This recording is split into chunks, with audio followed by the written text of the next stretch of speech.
বিসমিল্লাহ। আজকে আমি বাগান থেকে কচু শাক খুঁটবো।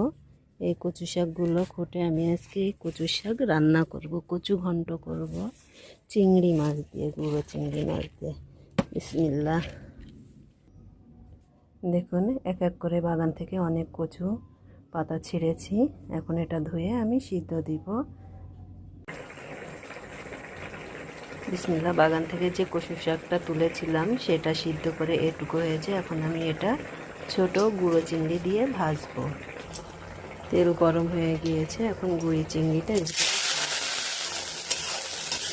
আগে ভেজে নিব, নিয়ে এর ভিতরে ঝাল পেঁয়াজ দিয়ে কচু শাকটা ঢেলে দিব। দেখুন, ঝাল পেঁয়াজ দিয়ে চিংড়িটা খুব মচমচে করে ভেজে নিয়েছি। এখন এর ভিতরে কচু শাকটা ঢেলে দিব, দিয়ে সুন্দর করে নাড়াচাড়া করব।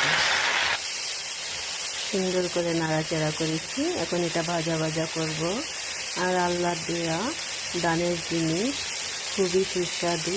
শুধু একটু কষ্ট করে বাগান থেকে খুঁটে নিয়ে আসতে হবে। খুঁটে নিয়ে এসে সুন্দর করে পরিষ্কার করে নিয়ে রান্না করে খেতে হবে, তাহলে দেখবেন খুবই সুস্বাদু, মাংসের থেকেও খুব মজাদার একটি খাবার।